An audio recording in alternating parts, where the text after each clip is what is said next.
Hey there guys, it's Sit Down and Reddit with some juicy r/pro-revenge stories. So let's get into it. Reading a recent stolen food PR reminded me, I too, have a similar life experience to share. True story. I had taken an RR&D internship for a food company over the summer in Keokuk, the armpit of Iowa for those unfamiliar. For housing accommodations, the company had set me up in the local college dorm that was previously a retirement home, so it basically had individual rooms and bathrooms, but one large commercial kitchen.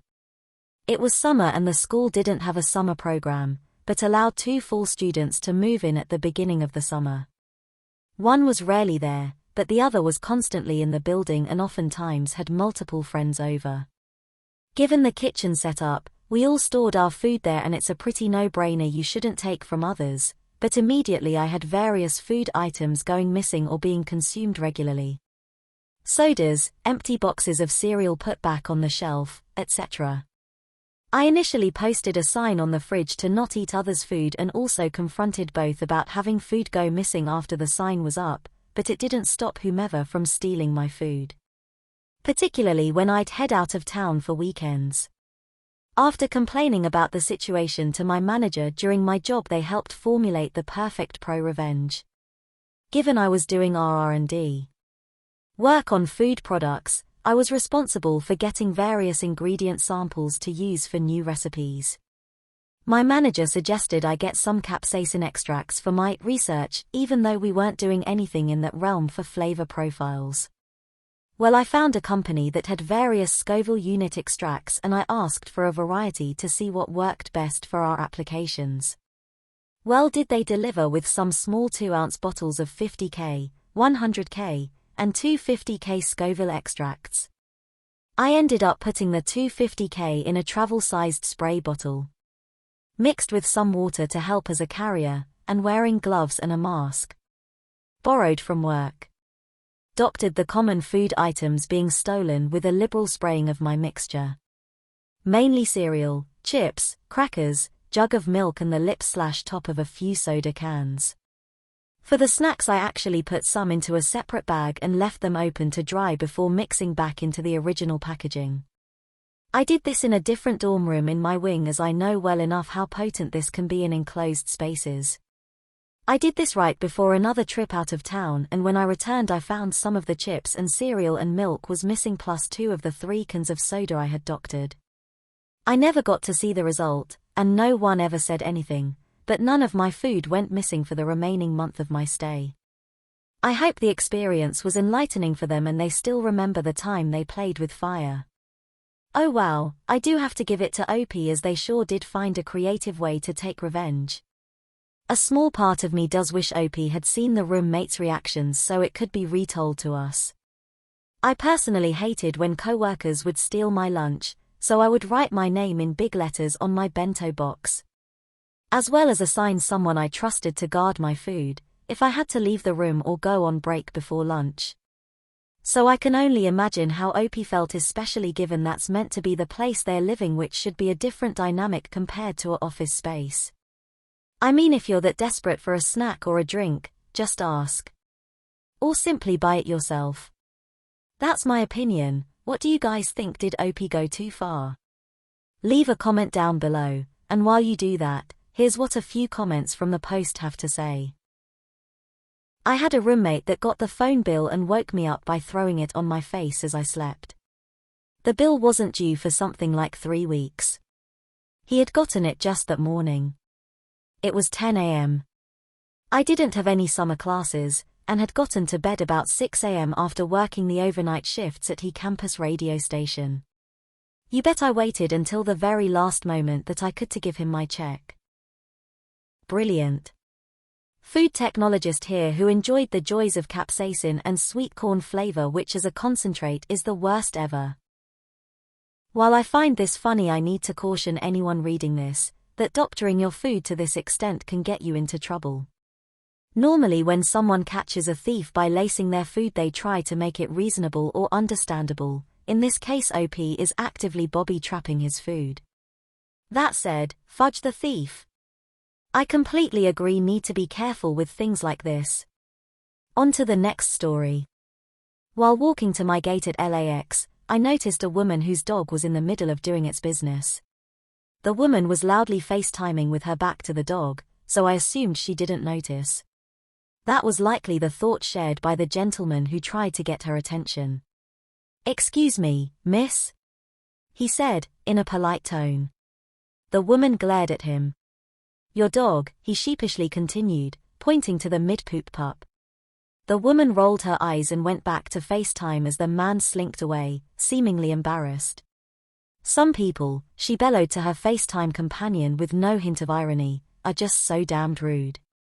When her dog finished, the woman started walking away, leaving everything right on the airport floor. Another woman tried to stop her. "You're not going to clean that up?" she asked, as shocked as the rest of us were. "They have people for that," the offender replied, disappearing into the crowd, as much as someone yelling into their phone can disappear into a crowd. I stood near the pile and warned people to walk around it while someone else got a maintenance worker's attention. No one said anything, we were so shocked that anyone could be that horrible. When I got to my gate, the woman was there, too. Great. We were both going to Tokyo. When I travel abroad, I get embarrassed by other Americans doing things 100 times less embarrassing than leaving animal feces on the floor of an airport. To make it worse, her dog was now barking at everyone who walked by. I have nothing against people flying with their dogs, I do it often. But it is a privilege I take seriously. My dog is well trained and behaves better than most people. He certainly behaves better than that a-hole. Speaking of a-holes, there is a pet relief area inside LAX, past security, just 2 gates away from where the party pooper let her dog go to town. It didn't matter, she was the type of person to litter 3 feet from an empty garbage can. While her dog barked at the world, the woman had moved from FaceTiming with no headphones to listening to music with no headphones. I don't like to throw around the word sociopath, but I don't know how else I could explain just how selfish and terrible of a person she was. I'd bet her car was somewhere in long-term parking, parked across 3 spots with paint on the bumper from the child's bike she hit without leaving a note. Everyone else tried to ignore her, sitting as far away from her as they could. I am not everyone else. I sat down right next to the horrible woman. "Are you going to London on business?" I said. "I'm going to Tokyo," she responded gruffly, annoyed that I interrupted her DJing. "Oh," I said. "Then you better hurry. That flight got moved to gate 53C. This is the flight to London." I figured I could give her a little moment of panic as payback for how terribly she was treating everyone. I didn't predict what would happen next. She grabbed her bags and her dog in a huff, and stormed out of the gate without even checking. She was so self-involved, she didn't notice that the monitor at our gate still said Tokyo and almost everyone at the gate was Japanese. Based on her actions, she believed me that the flight had been moved, so she's also an a-hole for not thanking me. Some people, I thought as I watched her rush away from the gate without stopping her, are just so damned rude. The flight to Tokyo was at gate 69A, so the 53 gates were on the other side of the next terminal. And I felt guilty knowing she probably berated some poor clerk who had to explain to her that there was no gate 53C. I don't know if she made it back to this flight before we took off or not, but I didn't see her board and I don't hear her dog.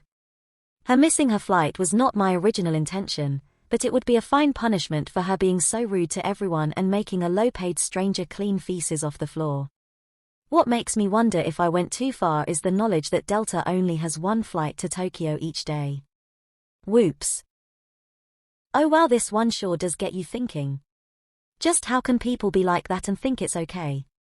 It's hilarious how OP was able to convince the lady so easily. Her pure entitlement was astounding, and if she did miss the flight, that was completely on her. Though I do have to say I feel bad for the airline employees who now have a Karen to deal with. Let's see what the comments have to say about this crazy story. I mean, how is that gonna go over with the person she's trying to rebook with? I don't know how it works, but I'd imagine she doesn't have a good reason to not have to pay for a new ticket, right? Rude a lady is gonna tell them some guy told me it was at gate 53C. And they're gonna be like, huh? That's not even a gate number. Why didn't you ask an employee? You didn't even check with anyone or look at the signs. Like I said, I don't know how that works, but it sounds like a lame excuse on her part. Also, you can bet she's not going to treat the airline employees any better than she treated everyone else, and they probably won't be wanting to go too far to help her out. Good stuff. On the bright side, airline employees have their own ways of messing with her. I just feel sorry for the poor people stuck with her after she missed it, but good, although accidental, revenge. On to the next one, guys. Hey, new to Reddit. I thought I would post my story here. I work for a construction company and we do remodeling on homes. We have a rule here that we get to keep anything we find hidden behind the walls. We hired this guy, we really needed a worker badly, who was a total a-hole from day one. I've been working for this company for 5 years and this guy has only been doing construction for 1 year after he got fired from his accounting job for getting a DUI anyways. He would always make fun of my clothes and my accent, and one day he went too far by telling my boss about my private Instagram account pics. He got on my phone and looked through my Instagram page and showed my boss pictures of me smoking the devil's lettuce. Little did he know that my boss is my friend from 8 years when we used to smoke together before we both quit. I was so mad that he violated my privacy, then I made a plan to F him over. He was the kind of guy who would always come in late and complain that trains or traffic is why he was always late. One day I overheard him saying that if he won the lottery he would quit this job for not getting the respect he deserves. You have to earn your respect here. One day I bought some fake gold coins online and I put them in a metal box I found at the antique store and waited for a chance to hide it in a wall. Luckily I did not have to wait long. The day he found the coins it seemed like it was his best day ever. First thing he did when he opened the box. He called my boss a fing loser and he quit immediately on the spot. He said, "F this place. I'm rich." LOL. Little did he know that was the best day of my life. After he quit my boss told us that he was going to fire him anyways for always showing up late. I wish I could see the look on his face when he finds out the gold coins are fake. Best $40 I spent in my life. I apologize for my grammar. This just happened today and my adrenaline is pumping hard. Thanks for reading. Edit. These houses are bought at auction. People don't live here, so everything is owned by the construction company. Seriously, though. Even if they were real, a small box of gold coins wouldn't have been worth more than 10 to 15K. That's some good money, but not enough to quit your job over. Were they chocolate gold coins or plastic? They were made from metal and were made to look like old USA coins from like 1900. That's pretty outrageously stupid. You can tell the guy wanted any excuse to escape the job. Even if they were real antique coins, how was he so sure their value would be sufficient to quit his job? Now for the final story for today. I was pushing 40, and I'd learned a lot of lessons in more than 10 years of legal practice. But one of the most important lessons I learned was from an older lawyer that I worked for as a summer student, after the second year of law school. A lawyer has 3 duties, he told me: first to himself, second to the court, and last, the client. Always make sure you come first, and the client comes last. The reason? Because clients will F you, he said. They'll throw you under the bus without thinking twice. I should have stayed with this lawyer, but being young and an idiot, I had to go work downtown, and I'm still downtown now, but fortunately for me, I remembered this lesson, and it came in handy many years later when a client really did try to throw me under the bus. My client was this mid-sized company that did this and that and owned things here and there, not big enough to be listed, but it did have a pretty sizable real estate portfolio, and one day a building they owned burned to the ground. The company wanted to collect on the insurance, so they told Frank, a veteran salaryman, to deal with it. Frank was close to 60 and thought he knew what he was doing. He didn't need me to help him with the insurance claim, he told me. He had everything under control. Besides, lawyers are expensive. Some guys really get off on not paying legal fees, and Frank was one of those guys who gloated over every penny that he managed not to pay to the lawyers. I dealt with Frank a lot, and he was always nickel and diming me. The insurer is going to F you, I told Frank. It was only by luck that I even knew about the fire and the loss because Frank had not asked for my help, he'd just let it slip one day, and since then, I'd kept on top of him, trying to get him to smarten up. I'd had to fight to get him to send me the proof of loss form to make sure he hadn't messed that up. Frank messed up a lot, and I wondered sometimes how he had a job. But the proof of loss was okay, at least, so that was one less thing to worry about. You don't know that, he said. I could tell he just wanted to get me off the phone. I'm paid to know when insurers are trying to screw my clients, I said, and the insurer is going to screw you. They've been stringing you along for ages with requests and questions and paperwork, but they aren't going to pay you. Not unless you sue them. But Frank said he knew what he was doing, that it was all under control, and besides, he got along with the adjuster so great. The limitation period expires in 2 weeks, I said, and once that 2 weeks pass, it will be too late to sue. The moment that limitation period expires, they will stop taking your calls. You'll get a final email saying sorry, you're out of time, and that will be that. Don't leave this till the last minute. Let me sue right now, and you'll have the money in no time. Frank was like, sure, fine, whatever, don't bother me, I got this, blah blah blah, and he got off the phone as soon as he could. I sent him the usual email with clear warnings and recommendations, which he ignored. I sent the email again, and then again as the limitation period approached, and again a couple of days before the deadline. I'm going to be at trial, and you won't be able to reach me, my final email said, but you have to sue. You have other firms on your list, so pick one and sue. He didn't bother to reply, and I went off to do my trial. The trial lasted a couple of weeks, and no email from Frank. Then a month passed, and another month, still no email. I figured he must have sorted things out.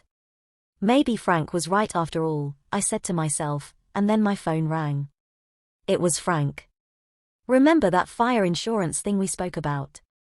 We'd only spoken about it like a dozen times. I figured he was calling up to gloat, so I cut to the chase. So they paid out. That's great, Frank. You were right. He asked me what I was talking about, and could he see a copy of the claim? What claim? I said. The claim against the insurer. You know, that claim. Does that mean the insurer didn't pay? I said. He hung up on me, and then a few minutes later, my computer dinged, and there was Frank's email, talking about how we spoke, and he told me to sue, and he was worried when I hadn't sent him a copy of the claim, so he was following up to get a copy of the claim. I emailed him back. I take it that the insurer didn't pay you, just like I told you they wouldn't, and now that the limitation period is expired, they told you to jump in the lake, leaving you with a loss in the millions. Is that it? I'd made a mistake by not going over Frank's head when he wouldn't listen to me, but if I'd gone over Frank's head, I never would have received another file from him, so I didn't. But that was then, and this was now, so I CC'd Frank's boss and his boss's boss, plus I CC'd Bill, the client's in-house counsel. Bill acknowledged my email right away and called me later that day. Frank messed up, he said, we know that. He's an idiot. So what do we do? So his excuses didn't work. Nope. Bill explained that they'd summoned Frank to a boardroom, but his story didn't add up, given all the warnings I'd sent him. Besides, there would have been no reason for him to keep emailing the insurer if he'd told me to sue. Once the file goes to legal counsel, Frank's role was over. The company knew Frank was lying to them.